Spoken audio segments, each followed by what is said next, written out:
सड़क पर दौड़ती हुई अगर किसी गाड़ी की नंबर प्लेट पर यूपी 30 दिखाई दे तो समझ जाइए कि ये गाड़ी हरदोई की है। ये वही हरदोई है जिसका प्राचीन इतिहास और पौराणिक महत्व तमाम पर्यटकों को यहाँ आने के लिए विवश कर देता है। लखीमपुर, शाहजहांपुर, लखनऊ, उन्नाव, कानपुर, सीतापुर, कन्नौज और फर्रुखाबाद से घिरा हरदोई जनपद गोमती और सई नदियों के किनारे बसा हुआ है। हरदोई में प्रवाहित सई नदी का उद्गम हरदोई जिले के भिजवान नामक झील से ही होता है। हिंदी, अंग्रेजी, उर्दू के साथ साथ यहाँ अवधी भी बोली जाती है। 5,986 वर्ग किलोमीटर में फैले हरदोई की जनसंख्या 2011 के जनगणना के आधार पर लगभग 41 लाख थी। यानी उत्तर प्रदेश की 20 करोड़ की आबादी में से प्रत्येक 41 में से एक व्यक्ति हरदोई में रहता है। मतलब राज्य की पूरी आबादी का 2.05%। धार्मिक दृष्टिकोण से 100 में से लगभग 85 हिंदू, 13 मुस्लिम और बाकी 2% में ईसाई, जैन, सिख व आदि धर्मों के लोग रहते हैं। हरदोई उत्तर प्रदेश में एक औसत लिंगानुपात वाला जिला नहीं है। यहाँ प्रत्येक 1000 लड़कों पर 34 लड़कियां कम जन्म लेती हैं। ऐसा होना मात्र एक संयोग है या इसके पीछे कोई ठोस कारण? इसका जवाब आपको वीडियो के अंत में मिलेगा, इसलिए इस वीडियो को पूरा अवश्य देखें। चैनल को सब्सक्राइब करने के बाद घंटे को प्रेस करना ना भूलें ताकि भविष्य का हर एक वीडियो आप सरलता से देख पाएं।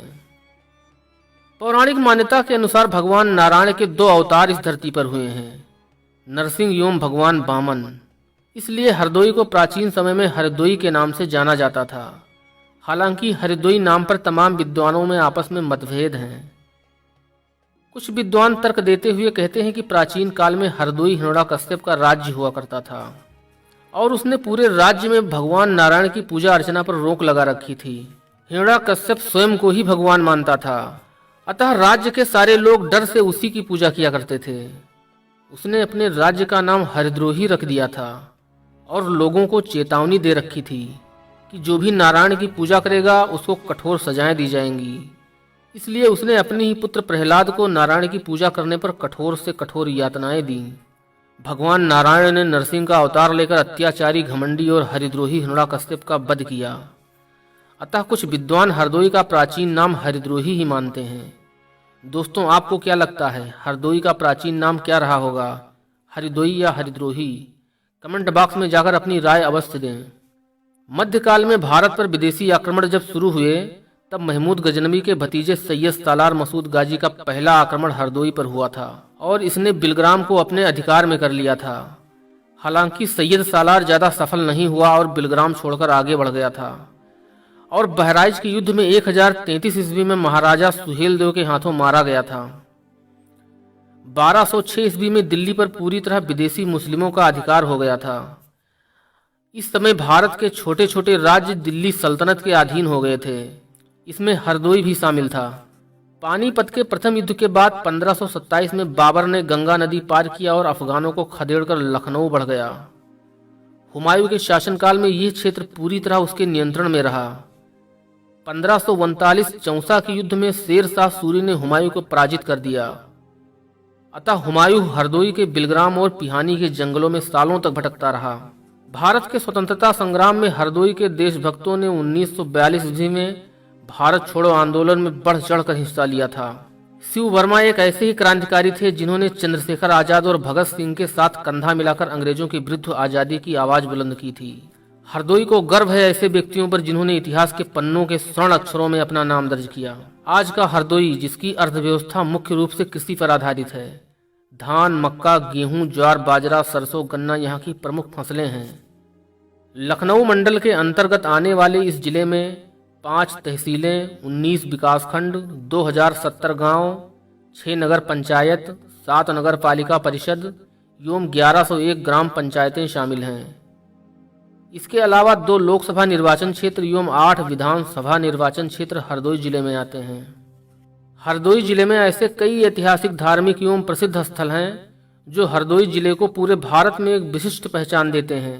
संडीला में स्थित हत्याहरण तीर्थ, जहां एक सरोवर है, मान्यताओं के अनुसार भगवान राम ने रावण वध के बाद ब्रह्म हत्या के दोष से मुक्त होने के लिए इसी सरोवर में स्नान किया था। जिला मुख्यालय से लगभग 20 किलोमीटर दूर सकहा नामक गांव में भगवान शिव को समर्पित एक प्राचीन शिव मंदिर है, जो संकट हरण मंदिर के नाम से आसपास के जिलों में भी प्रसिद्ध है। हरदोई में श्री बाबा मंदिर एक प्रसिद्ध स्थल है। इसके पास एक प्राचीन टीला है जिसे हिरण्याकश्यप के महल का अवशेष कहा जाता है। यहाँ से थोड़ी दूर चलने के बाद श्रवण देवी का मंदिर है, जो प्रहलाद कुंड के पास में ही है।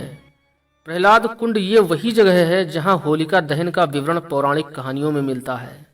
इसके अलावा हरदोई में ऐसे सैकड़ों धार्मिक स्थल हैं और मंदिरें हैं जिनका पौराणिक एवं धार्मिक महत्व है।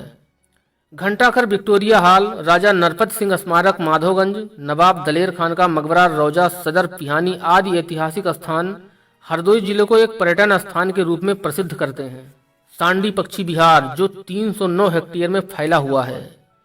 ये खूबसूरत पक्षी विहार हरदोई रेलवे स्टेशन से लगभग 19 किलोमीटर की दूरी पर है। सांडी पक्षी विहार देश विदेश के मेहमान पक्षियों के आने के लिए प्रसिद्ध है। अब आते हैं उस सवाल पर जिसका जवाब जानने के लिए आप अभी तक इस वीडियो को देख रहे हैं कि क्या कारण है कि हरदोई में लड़कियों की अपेक्षा लड़के अधिक जन्म लेते हैं। हरदोई जिले की औसत साक्षरता दर 64% है, अर्थात जिले में लोग अभी पूरी तरह जागरूक नहीं हैं, क्योंकि 36% लोग अभी अशिक्षित हैं। इसलिए लड़का और लड़कियों में अंतर भी करते होंगे और लड़कियों के जन्म होने पर या बीमार होने पर ठीक से दवा इलाज न करने पर उनकी मृत्यु दर में वृद्धि होना भी एक प्रमुख कारण है। इसके अलावा पढ़े लिखे लोगों में भी लड़कों के लालच में अवैध रूप से मां के पेट में ही लड़की होने पर भ्रूण हत्या करवा देना भी देखा गया है। दोस्तों, बेटियां हैं तो कल हैं। आज के जमाने में लड़का या लड़की में कोई अंतर नहीं है। इसलिए बेटी बचाओ और बेटी पढ़ाओ, और साथ में ऐसे लोगों को जेल में पहुंचाओ जो अवैध रूप से भ्रूण हत्या में लिप्त होते हैं। दोस्तों, इसी विचारधारा के साथ वीडियो को समाप्त करते हैं। जल्द ही मिलते हैं किसी और वीडियो में। तब तक के लिए जय हिंद, जय भारत।